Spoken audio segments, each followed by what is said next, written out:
Estamos ao vivo, os três mosqueteiros da educação, eu, professor Viegas, professor Elton Dornelles, que hoje é só um ícone, né? Aquele íconezinho ali é o Elton.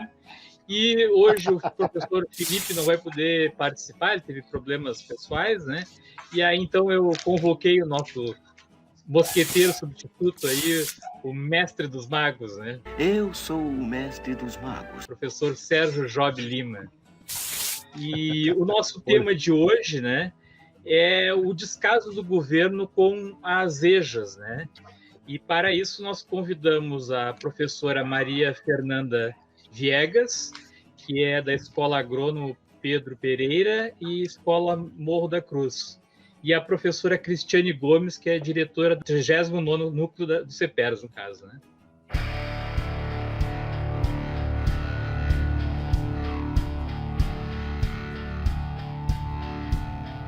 A primeira questão é que a gente vai pedir para o pessoal dizer, né, qual é a sua experiência aí com a EJA. Eu tenho que estar me policiando para não dizer o EJA, né? Você é burro, cara, que loucura.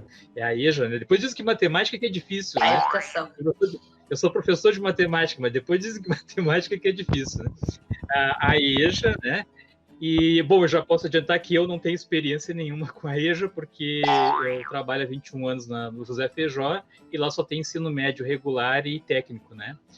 Mas o mestre dos magos aí, na escola dele, tem EJA, né, Sérgio? É exatamente. Isso. Aqui eu fui o fundador da educação de jovens e adultos aqui do Instituto Estadual. Tem até uma foto tua lá, fundador. Não fui, não tive foto, mas nós fizemos um trabalho bem grande para trazer a EJA para a nossa cidade. Elton. Oi.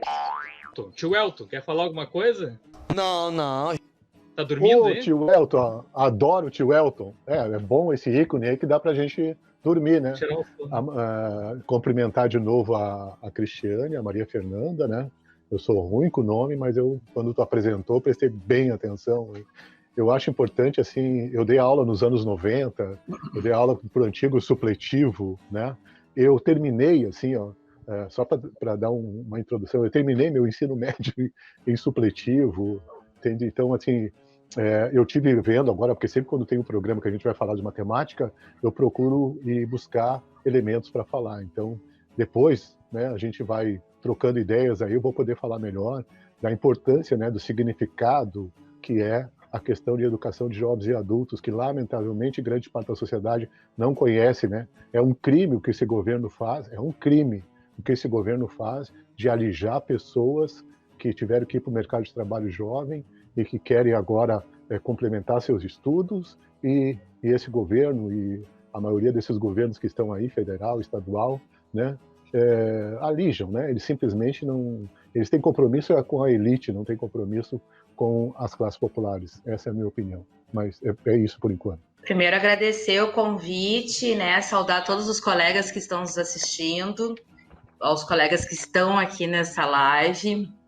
Expressar toda a minha solidariedade com a população brasileira, com tantas e tantas famílias enlutadas. Essa semana ultrapassamos 300, hoje já está em 307 mil mortes, né, pela Covid, e a gente sabe quem é culpado, né? Quem é responsável por tudo isso. Mas, enfim, sou professora há 10 anos do Estado, eu estou em mandato classista ainda, então eu estou há 3 anos afastada da escola. Mas eu vim de uma escola EJA, caso de formar um senhor trabalhador que passou a vida inteira excluído, né, da escola, porque teve, enfim, fez a sua opção, né, como se puder trabalhar, sustentar a família, ele teve que fazer isso e largou o estudo, voltou para completar com 70 anos de idade, ele formou no ensino médio EJA. Qual outro lugar, que modalidade dá essa oportunidade, né, para quem principalmente está num momento tão vulnerável, né, que o EJA é isso, né, a educação de jovens adultos atinge as camadas mais vulneráveis, né, a nossa periferia, que é onde, infelizmente, os governos não têm política nenhuma. É verdade. Então vamos para a professora. Prefere que chame de Maria, Fernanda, Maria ou Fernanda? Não interessa, isso é problema meu. Tanto faz, pode chamar de Maria, pode chamar de Maria Fernanda, pode chamar só de Fernanda, pode chamar de Fê, de Nanda, de MF, tem um monte de jeito que as pessoas me chamam. Eu atendo por todos. Tá certo. Queria agradecer o convite, né? Feliz de estar aqui com vocês. Essa pauta é muito cara para mim mesmo, né? Eu sou professora desde que eu entrei no Estado. Eu sou professora da EJA, não é tanto tempo, né? Mas desde 2014.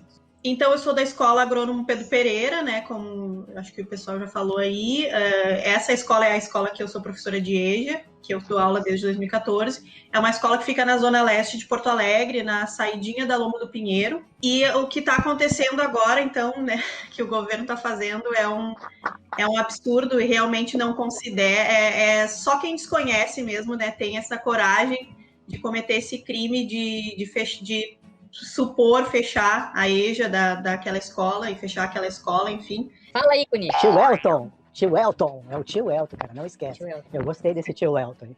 Não, eu queria falar uma coisa, assim, antes de dizer essas novas turmas do EJA apenas no segundo semestre, que a gente já falou que isso é um crime, mas eu acho que não tem quem saiba mais sobre a realidade, né, desses trabalhadores aí, desses jovens adultos trabalhadores que vão para o EJA, né, a maioria de noite, né, do que é a realidade dessas comunidades de periferia de Porto Alegre, né? Não tem, porque assim, lamentavelmente, nós temos uma direita aí que está governando agora que exclui, né, a prática política de exclusão, né? E nós temos uma esquerda que tem uma atuação muito tímida, né? Tímida que eu digo é lá na comunidade mesmo, lá na periferia, lá no chão da escola. Então ninguém consegue falar melhor da realidade dessas pessoas, tanto no aspecto sociológico, histórico, filosófico, do que os professores que trabalham com EJA, né? Eu valorizo demais, até porque eu trabalhei com isso também. Então a pergunta é essa: novas turmas do EJA apenas no segundo semestre. Como é que vocês veem isso? Qual é a fala sobre isso? Bom, para começar, que é um crime, né? Porque no momento que tu nega a entrada de um aluno, porque o governo hoje está negando a entrada na EJA, que são as turmas de T7, que seria o primeiro ano do ensino médio. O primeiro ano, se do momento que tu não tem o primeiro ano, no próximo semestre tu não vai ter o segundo ano, né? Então a gente não vai ter a continuidade. Então o semestre que vem, se ele oferecer a T7, já vai ter um buraco. E a gente sabe como o governo se movimenta. É assim, porque depois ele vai dizer, olha, não temos alunos, não temos demanda. Claro, tu já afastou esse aluno da escola. Só para vocês terem uma ideia, no estado todo, são 372 escolas que têm EJA, 244 municípios. Em Porto Alegre, nós temos 32 escolas EJA. Então, nós temos muitos municípios, nós precisamos ampliar as vagas e não retirar. A gente, todo semestre, a gente abre 12 turmas, tá? Esse semestre, eles só permitiram abrir 3. Primeiro, porque semestre passado já não teve T7. Eles já não abriram o primeiro ano do ensino médio semestre passado, e isso, obviamente, fez com que a gente tenha menos alunos esse semestre, porque não é nem para T7, não abriu nenhuma inscrição no semestre passado, tá? Então, esse semestre a gente já tem menos alunos, né?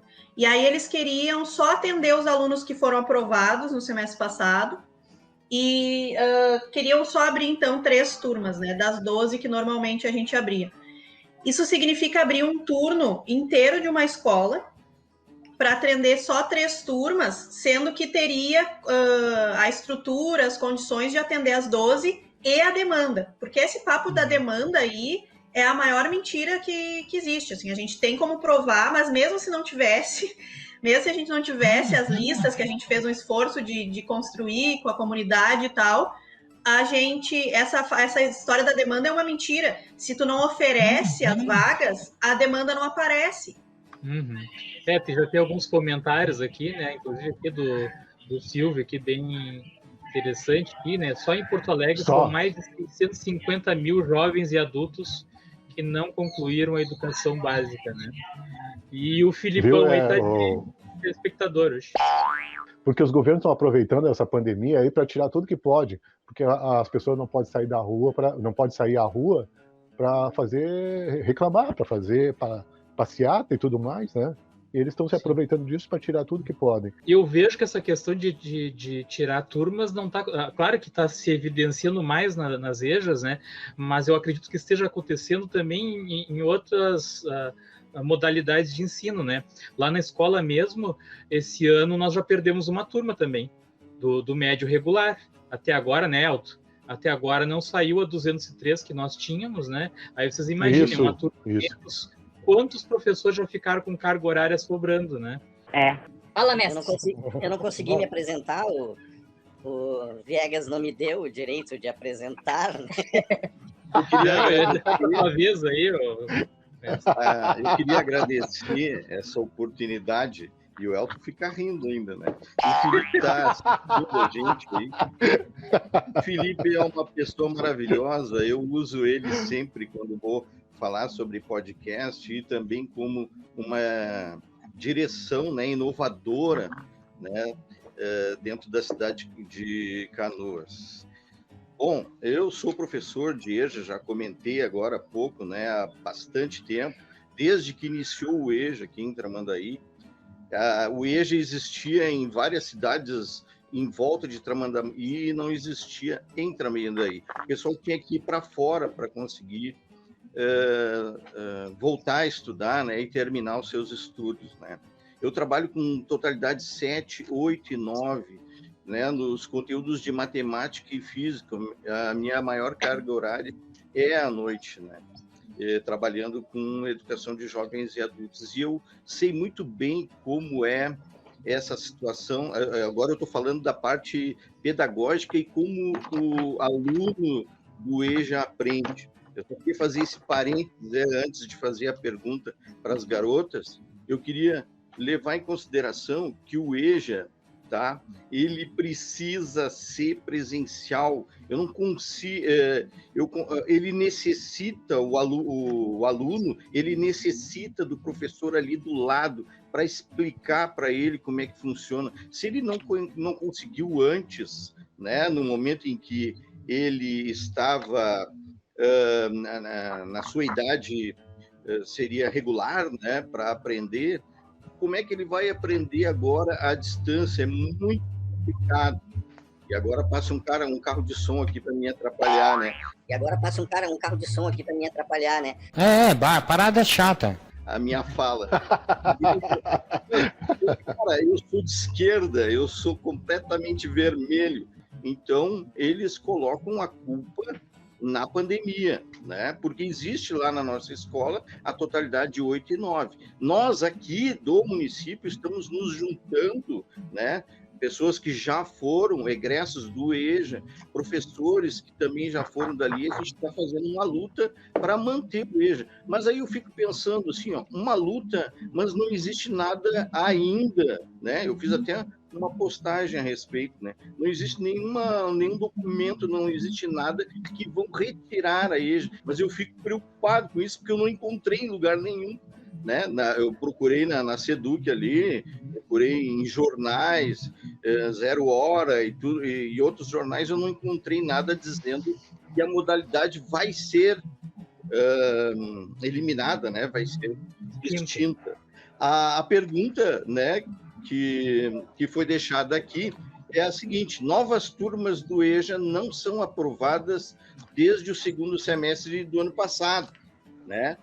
Neste um ano sem EJA, o que aconteceu com os alunos que precisam de uma certificação rápida para poder conseguir emprego? Não sei! O que eu posso dizer já de antemão é que esses alunos que não conseguiram, enfim, estar no estado, né, nas escolas estaduais, municipais, nas escolas públicas da EJA, não tem condições de pagar um privado. por mais que seja R$100, enfim, né? Aqui tem no centro, eu estou em Porto Alegre, no centro de Porto Alegre tem vários a R$99, mas ele vai conseguir. Um ou outro pai se esforça muito, enfim, a família junta todo o troquinho que tem, né? Com muita luta para pagar. Mas é uma minoria, tá? Eles estão fora, eles estão excluídos, sem certificação, sem escola. Por isso é um crime. Quando tu fala que não existe nenhum anúncio de fechamento de EJA, sim, não tem anúncio de fechamento de EJA. O governo dificilmente vai dizer vamos fechar a EJA, né, porque não é mais uma política de governo. Não, tá lá dentro da LDB, tem garantias, enfim. Agora, como se faz isso? Tu vai minando, né? Tu vai fechando uma turma dentro de uma escola, tu vai fechando outra turma. Hoje, a justificativa não é do fechamento da EJA, mas sim dessas turmas, é que elas estão afetando no IDEB da escola. Então, as turmas EJA, elas rebaixam o IDEB da escola. Isso é uma falácia. Inclusive porque o mesmo professor que está no ensino médio, o professor é muito adequado, o aluno tem mais dificuldade, não tem tanto tempo quanto o jovem da modalidade regular, mas tem toda uma organização de material, enfim, para trabalhar a EJA. Por que eu te disse da falácia? Nós temos no centro de Porto Alegre a Escola Rio Grande do Sul, uma escola com IDEB alto, única EJA do centro histórico, foi arrombada. Simplesmente a SEDUC estourou um cadeado, entrou na escola, né, e disse, a escola vai fechar. Retirou todos os documentos da escola e levou para um depósito. Material dos alunos, enfim, e levou para dentro da SEDUC. A comunidade, com muita luta, ocupou a escola, ficaram 3 meses, e a única coisa que eles disseram é que durante a pandemia a escola ia ser usada como abrigo. Então, nossa, a fala do Mestre dos Magos ali teve umas 57 mil provocações e questões que vai ser difícil de responder todas, né? Mas vamos tentar. A questão, assim, uma primeira questão é sobre, antes até, né, falaram sobre a questão do regular. Eu sou professora também no ensino fundamental e eu ajudo os alunos, eu e outras colegas, nós ajudamos os alunos de 9º ano a se inscrever para o médio regular. E esses alunos do médio regular, eles também estão tendo as suas matrículas negadas. Meu Deus. E eles têm muita dificuldade de conseguir, de se ajeitar. Só que se tu liga reclamando, eles têm que dar um jeito, porque são crianças, são menor de idade, né? Então, eles dão um jeito. Eles estão dificultando a matrícula do ensino médio regular, mas eles têm que dar um jeito. Agora, a EJA, a gente está ali, ó, com uma lista de mais de 140 alunos que se inscreveram para T7, para a EJA, para fazer na nossa escola, para fazer esse semestre e sim, conscientes de que a maior parte será à distância, né? Porque a gente está numa pandemia. Eu acho que sim, que a EJA é muito importante que seja a presencial, né? E a gente vê, antes da pandemia, vários movimentos de querer que a EJA seja à distância, na verdade, né? Só que o que a gente está fazendo, né? A gente está acolhendo esses alunos nesse momento que o desemprego está crescendo, um palavrão, não vou, né? Eu ia dizer tão...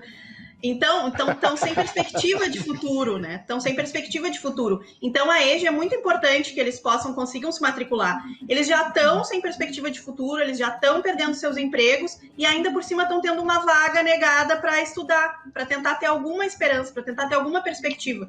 E aí, o governo tinha oferecido, né, o Google Classroom para que a gente desse as aulas.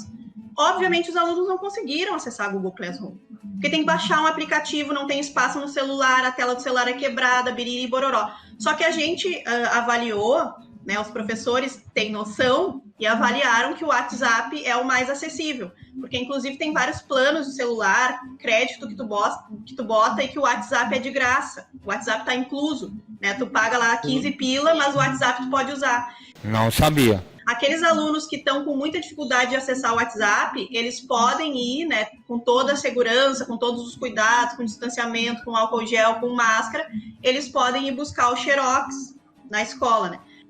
O fato é, a gente não pode negar essa experiência para eles, ainda que essa experiência seja prejudicada pelo fato de que a gente está numa pandemia e que uma boa parte desse contato tem que ser à distância. Né? Tinha a questão também do que tu não achou nada na mídia e tal, né? Eles fazem por debaixo dos panos, né? Há um tempo atrás eu ainda tinha a inocência de tentar pensar, não, mas isso aí não foi o que disseram, não deve ser. Mas a minha pouca experiência aí de vida e de professor tem me mostrado que toda vez que eu digo não, mas não deve ser isso, o negócio vai lá e é. Sim. Tinha 50 cabeças no 6º ano, entendeu? Hoje a gente não vê mais tanto isso, mas ainda vê em alguns lugares, né? Enfim, eu acho que fechar a escola não é a solução e fechar escolas e com todo esse índice de desemprego, isso aí vai refletir certamente na criminalidade da cidade. Muito boa resposta. Olha, eu não tinha visto por esse prisma. Muito bonita a tua resposta, Maria, principalmente com relação ao WhatsApp. Só um aspecto, eu acho que as duas fizeram uma fala precisa e muito bem dita, né? Nenhum governo vai dizer claramente que vai fechar ou que vai parar alguma coisa. Eles fazem isso de uma maneira sorrateira, vil, né? Cínica, né? É assim que eles fazem as coisas. Eles são cínicos, eles são fraudulentos, né? Eles fazem as coisas por baixo dos panos, esses governos de direita aí, né? Eles não estão nem aí para os pobres. Pobre é mão de obra barata, entende? Quanto menos estudo tiver, melhor para, né? Melhor para manipular. Sobre a questão das aulas virtuais, eu queria fazer essa ponderação, porque assim, não dá para a gente fazer a comparação entre uma e a outra. A aula presencial tem um caráter muito diferente da aula virtual. Mas assim, ó, as experiências que eu estou tendo na nossa escola, com o Google Meet e todos os recursos que tem, é que algumas coisas que a gente não tinha na sala de aula, nós estamos conseguindo ter no virtual. Claro que exige mais autonomia da pessoa, né? Mas eu acho que esse pessoal da EJA são, em certo aspecto, mais autônomos. Eles são mais carentes? São. Mas eu acho que até no virtual a gente consegue trabalhar essa carência também, sabe? Porque realmente, por exemplo, nós estamos conversando nós 4, aqui está cada um num canto da cidade. Eu estou em Viamão, num sítio, em Águas Claras, conversando com vocês. Ô, Elton, antes de passar para a minha pergunta, eu queria comentar que hoje eu assisti uma parte da live, até foi o Elton que me mandou o link da live da Sofia Cavedon, da deputada, sobre essa questão das EJAs, né? E aí tinha uma professora, acho que até era de Canoas, não sei se alguém estiver acompanhando aí pode me corrigir, e que ela é advogada também, e ela entrou, não sei se o termo é esse, um embargo, né? Que até agora não deu em nada, né? Quanto a esse fechamento de turmas. Mas o que a Sofia estava falando é que a questão que também, outra coisa que está acontecendo é que, assim, há denúncias que as turmas estão sendo fechadas, mas eles precisam de mais provas documentais, né? E aí, quando chega nessa parte, eles percebem que tem gente com medo de se expor, né, por medo da retaliação. Aí acho que os diretores de escola e tal, né, ficam com medo da retaliação do governo se trouxer isso a público, né, com documentação e tal, de que estão sendo fechadas as turmas, né. Então eu acho que o pessoal não tem que ter esse medo e tem que mostrar o que está acontecendo e mostrar lá provas do print do Easy lá, que as turmas não estão sendo abertas e professores estão sobrando. A outra questão é assim, nessa live da Sofia eu vi muito falando nos alunos, que nem vocês estão falando agora. Eu sei que o principal é os alunos, mas eu acho que a gente também pode falar dos professores também, né? Porque quantos professores aí vão ficar sem carga horária de uma hora para outra? Aí entra a minha pergunta, né? Sem carga horária de uma hora para outra, aí as pessoas estão num momento de pandemia, que está todo mundo passando por dificuldade, né? E ainda aquele termo da empatia, que está bem a palavra do momento aí, né? Eles não estão preocupados preocupado com isso, né, de dispensar vários professores. Eles querem diminuir a quantidade de professores para não abrir concurso e, né, e não chamar mais contratos, né? Então tem toda essa questão aí que tem que ser analisada, né? Então a minha pergunta justamente é sobre essa questão aí. Vocês já estão vendo nas escolas aí que vocês estão acompanhando, a escola da Fernanda aí, se já tem professores ficando sem carga horária por causa disso, como é que está acontecendo, se tem professores, inclusive, sendo desligados por não ter mais turmas, como é que vocês estão vendo essa situação aí? Em janeiro, começou a sentir a falta, né, das matrículas, nada no site da SEDUC, nenhum tipo de propaganda, anúncio, e as escolas, tu clicava lá, procurava a escola e não achava. A gente fez uma autoagenda, procurou a primeira CRE disse, não, é um problema da greve da Procergs. Foi nesse momento que a gente, né, os núcleos de Porto Alegre conseguiram, nessa autoagenda, e conseguiram firmar, pela palavra, é claro, o coordenador da primeira CRE, de que não, nenhum aluno vai ficar sem escola. Foi aí que o agrônomo saiu correndo, juntou sua comunidade, fechou listagem, outras escolas, principalmente o agrônomo se organizou muito, assim, e teve esse ganho, né, de manter algumas turmas. Agora, na segunda autoagenda, também em relação à EJA, o coordenador da primeira CRE, conversando, também fizemos, né, a partir do núcleo, enfim, e aí fui eu que fui falando da pandemia, só podia entrar fui eu que entrei, e ele me disse assim, Cris, nenhum professor vai ficar sem escola e diminuir carga horária. Todos serão contemplados. Ok, ele pode me prometer isso, mas a gente sabe da dificuldade que isso vai acontecer, né?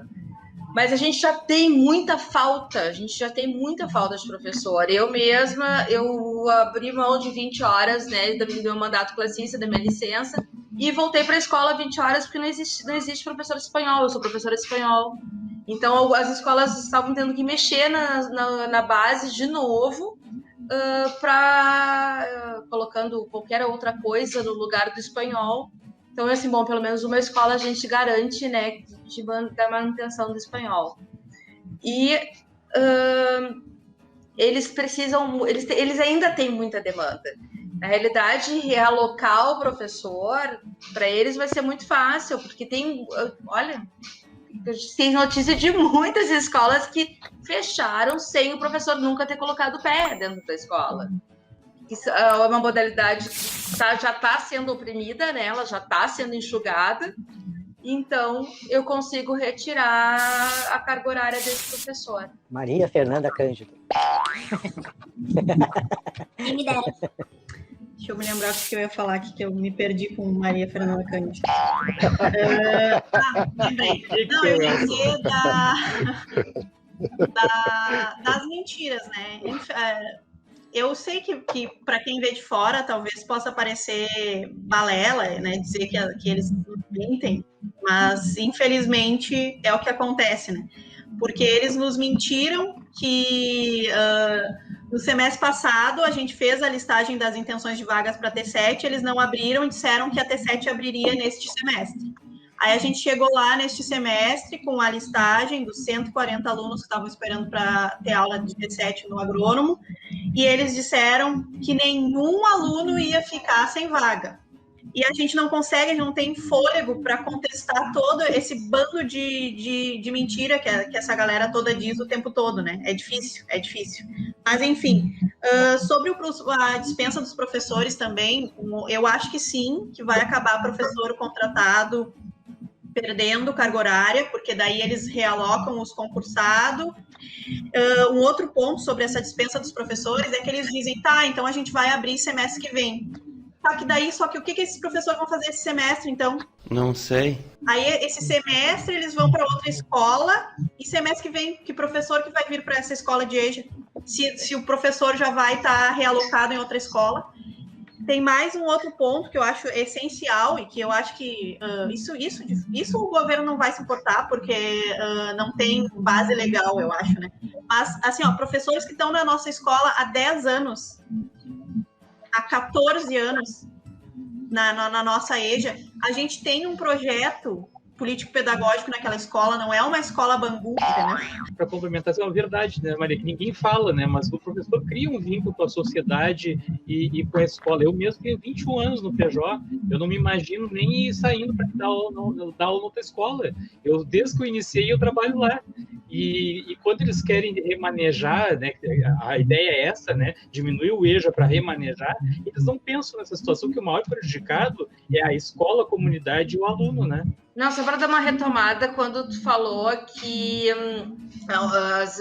algumas direções, enfim, têm medo, né, de denunciar.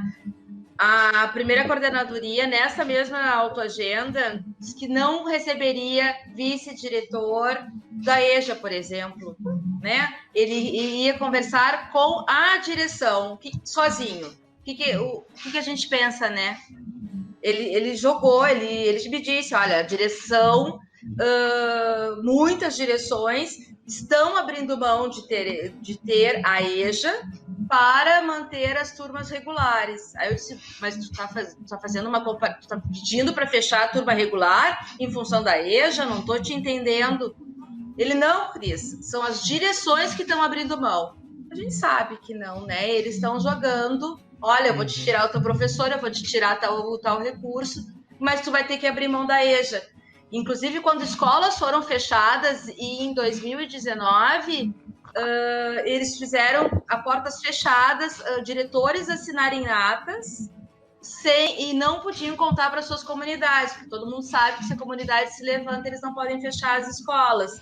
E aí nós perdemos uma EJA aqui no centro, no Leopoldo Bernardevitz, porque a diretora acabou, enfim, ela disse, eu não pude avisar a comunidade de que a EJA seria fechada. Um pouco da situação das escolas aí, principalmente a Maria Fernanda Cândido falou, né, que, por exemplo, esse professor que ela falou, quantos professores que têm uma qualidade incrível, tanto no aspecto profissional, trabalhando com a sua disciplina, como também na relação com a comunidade. A relação que se estabelece é incrível. Tanto é que o professor, além de professor, ele é um militante pela educação nas comunidades, entendeu? Ele é um militante que se ele, grande parte desses professores tem contato com os pais, tem contato com os alunos, pede um abaixo-assinado, pede para a comunidade se mobilizar, e tem isso, né? Então, assim, na verdade, né, esses governos, eles querem alijar qualquer tipo de referência, de ligação mais forte entre a educação, né, ou quem faz a educação, com as comunidades periféricas, com as comunidades de Porto Alegre e do país inteiro, né? É um processo de extermínio mesmo, né? Porque, por exemplo, o que o governo Bolsonaro está fazendo aí é um Auschwitz, né? Ele, agora que ele está sendo pressionado, ele está querendo fazer alguma coisa, mas deixar as pessoas morrer, que nem estão deixando no nosso país, é um extermínio, né? É um extermínio. Mas como a grande maioria é pobre, né? Quando começa a atingir classe média, eles dão um jeito, classe média alta, essa coisa toda. Mas, enfim, grande parte dessa pergunta aí, eu acho que foi, de certa forma, respondida, né? Qual é a situação das escolas com a EJA nesse momento? Mas, assim, vamos falar de mais alguns aspectos que a gente poderia falar, né? Enfim, eu acho que a gente não pode esquecer, né? E a gente não está esquecendo o papel forte que tem os alunos que frequentam as EJA. Eu já fui professor há muito tempo de EJA, é incrível assim, a ligação, né, que se estabelece, né, a importância que eles dão para a educação, quando eles voltam, o vínculo incrível que ele tem com os professores e professoras, o respeito, como os professores e professoras aprendem com essas pessoas e vice-versa, né? Enfim, né, vamos ver o que o pessoal pode falar sobre isso. Nossa, chega a emocionar falar, porque me remete assim às nossas turmas, enfim, de EJA. A gente mudou uma escola. Eu trabalhava numa escola chamada Álvaro Braga, enfim, uma comunidade com uma alta vulnerabilidade, isso no meio da Cruzeiro. E a escola era um ambiente protegido, né? Era um ambiente onde a gente podia ter muita liberdade. E os alunos porque quando o capim crescia dentro da escola, não é o Estado que corta, né? É os alunos lá em mutirão. Quando o muro cai, os nossos alunos que trabalham durante toda a semana, enfim, em obra, pedreiros, nossos mestres de obra, iam para a escola nos ajudar a levantar os muros de novo. Isso é um baita aprendizado, né? Isso é um baita aprendizado para um professor, então, né, nem se fale. Eu me lembro uma época que eu estava saindo da escola, 11h30 da noite, e tinha... Enfim, a rua estava fechada porque estava rolando uma rixa de gangue. Eu só escutei bater em cima do capô do meu carro e disse assim, ó, deixa passar que é a Sora. Então, gente, já saí de cada roubada, assim, que a gente trabalha na periferia, é isso, né? É quem precisa da gente, né? Parabéns, eu adorei a fala. O Elton não tá lindo. querendo chamar ela de Maria Fernanda Viegas porque ela é minha parente aqui. A implicância com os Viegas é essa, Elton. O Riquinho tá terrível hoje, hein, ó. Me emocionei aqui também com as histórias da Cris e me lembrei aqui de muitas também, quantas vezes realmente os alunos da EJA e que iam nos sábados letivo, capinar, tirar, quando teve temporal, eles foram lá para tirar as árvores que caíram e tal. Essas histórias, elas realmente se repetem, realmente a relação entre os professores e alunos é de aprendizagem mútua, é uma experiência que foi muito importante na minha vida. E também, assim, o meu pai, ele não teve a oportunidade de estudar quando era criança, né? Trabalhou na roça, né? Desde os 8 anos de idade, na plantação de arroz, passando frio, enfim, né? Porque a plantação de arroz é dentro d'água, né? E eu acredito que ele é muito bom em matemática, até onde ele teve a oportunidade de aprender, né?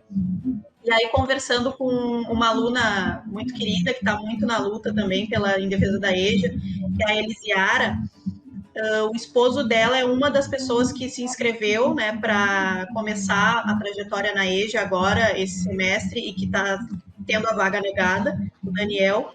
E ele tem um relato na nossa página, até chamo vocês aí para curtirem, acompanharem a página, tem 2 páginas, né? A página geral, que é nenhuma EJA menos no RS, e a página específica do agrônomo, que é não fecha a EJA do APP, que a APP é sigla de Agrônomo Pedro Pereira. Bom, a pergunta é a seguinte, que não tinha nada a ver com ensejo, mas não estava na lista ali, por isso que foi bom a Fernanda falar, a Maria Fernanda. E o CEPERG, sindicato, o que ele pode fazer, né, para reverter essa situação aí? Né? E a outra pergunta, são 2 numa, né? O Conselho Estadual de Educação que manifestou a respeito, eu acho que é para a Cristiane também, não sei, para responder essa pergunta ou as 2, né? Cristiane.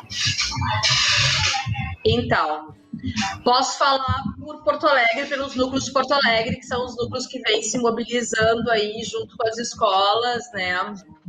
O que a gente tem feito? A gente tem feito pressão, autoagenda, faixa, denúncia. Nós colocamos um spot na Rádio Guaíba. A população precisa saber, né? Porque lá o que o ministro disse, né? Na pandemia vamos passar a boiada, é o que está acontecendo, né?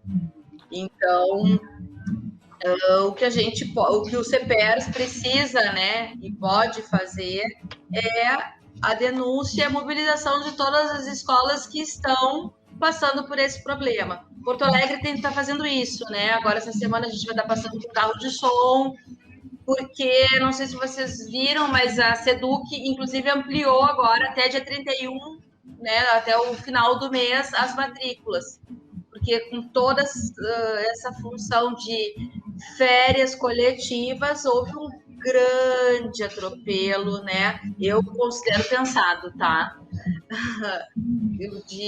Então, a gente teve muitos problemas com as matrículas.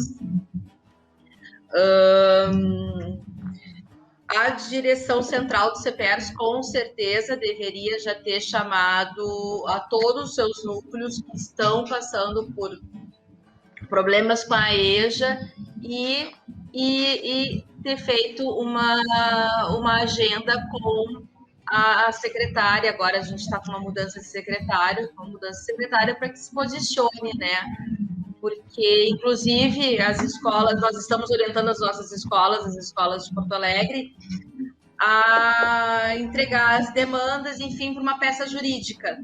Tá? A gente precisa fazer a luta, que é essa que de fato, né, movimenta, fazer a luta com política, enfim, de organizar as escolas, levar as demandas, autoagenda na CREA, mas também uma pressão, né, uma denúncia para o Ministério Público, enfim. Então, a gente está fazendo uma peça jurídica para que as escolas entreguem as suas demandas, né, e a gente consiga tentar reverter alguma coisa. Algumas escolas a gente já conseguiu, está tudo em processo de análise. A gente precisa agora, o máximo possível, dos carros de som na rua, chamando os alunos, chamando, tudo que eu digo é tudo virtual, né?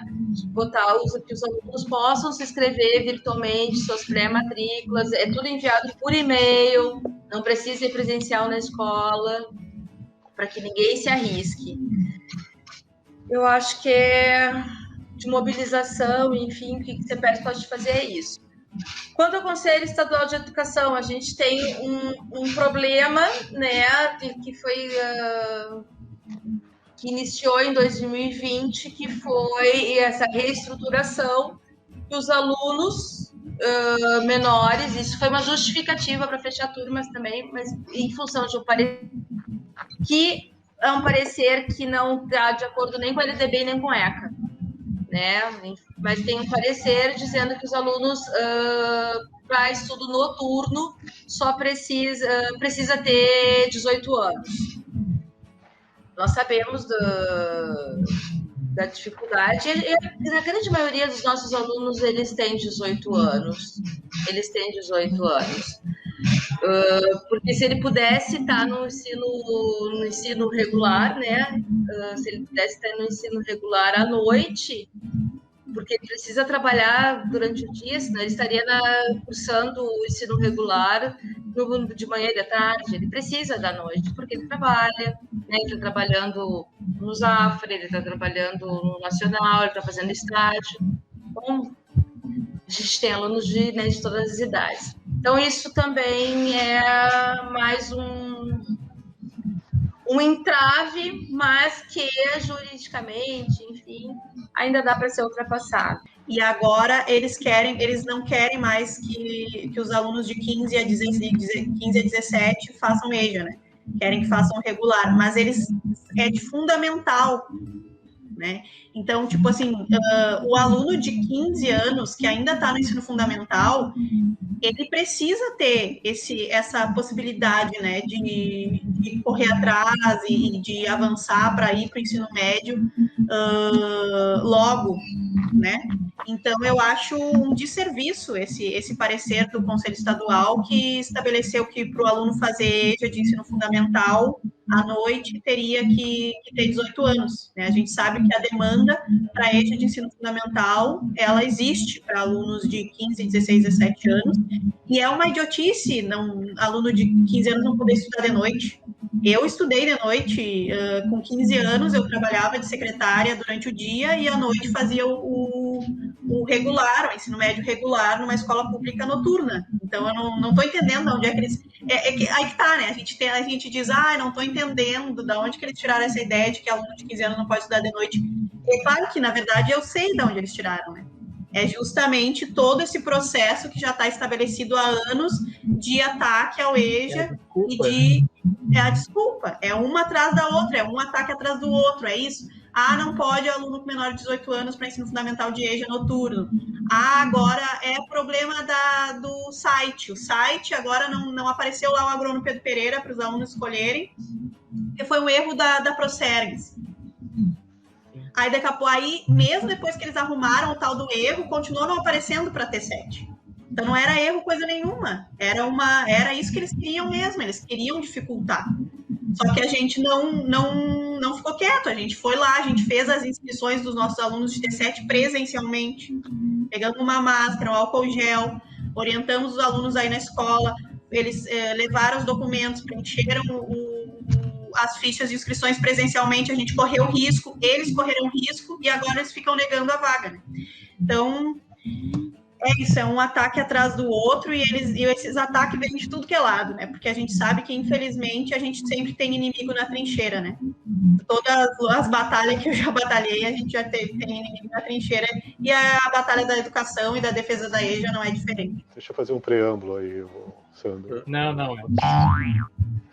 Fala. Eu me emocionei também bastante, né? Porque assim como eu rio muito, eu também sou meio chorão, né? As duas coisas.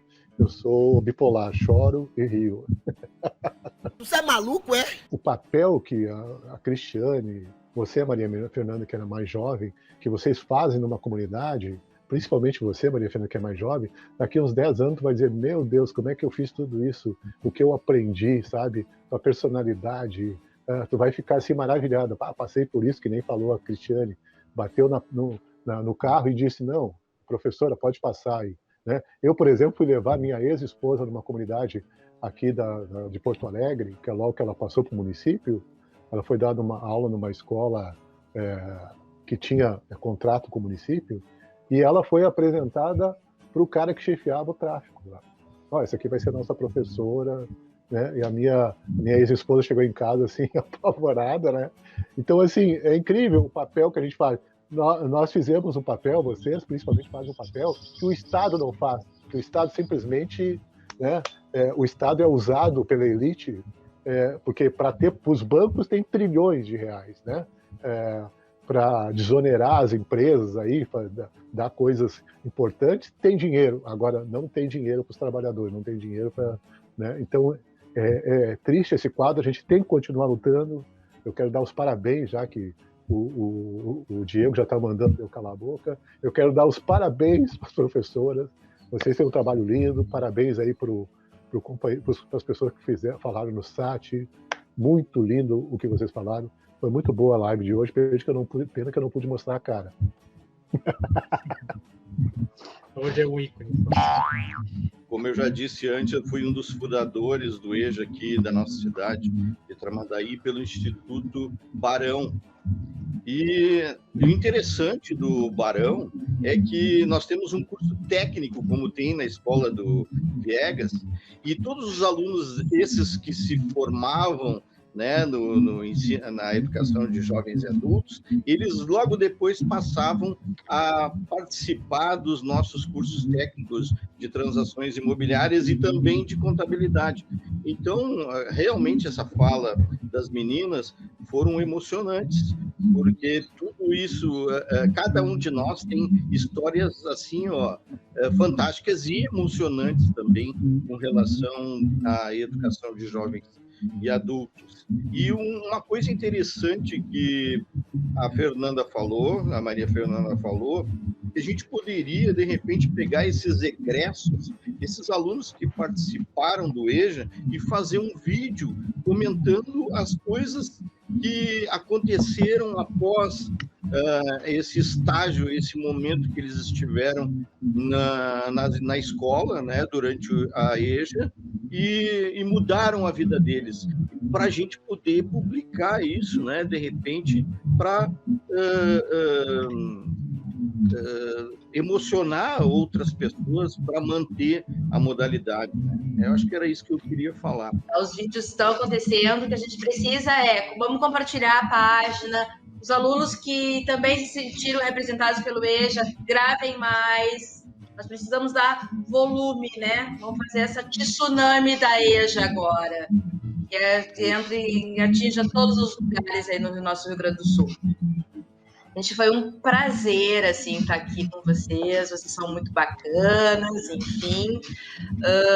A EJA também é uma das modalidades, assim, de ensino, eu acho, mais emancipatórias, inclusive para nós professores, né? Então, a gente trabalha a gente precisa continuar trabalhando para ampliar as ofertas de EJA e não retrocesso, ampliar a oferta da EJA, e precisamos assegurar o direito à educação a todos. Todos temos direito à educação. Então, meu muito obrigado, beijo para todos, fiquem bem em casa e vamos aguardar a vacina. Então tá. Professora Maria Fernanda Viegas.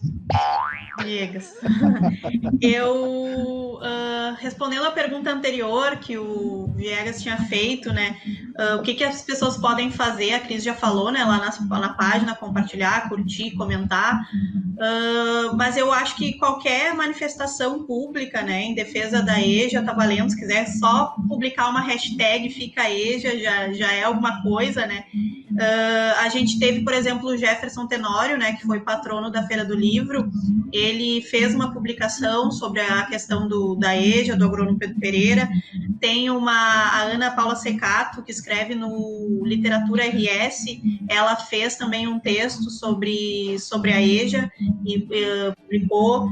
Então, eu acho que cada um de vocês que está assistindo, que está participando, se tiver acesso, né, a um vereador, a uma página, a um jornal, compartilhe essa ideia, né, reivindica que essa ideia esteja na pauta, porque é uma questão da sociedade inteira, né, não é só uma demanda dos alunos.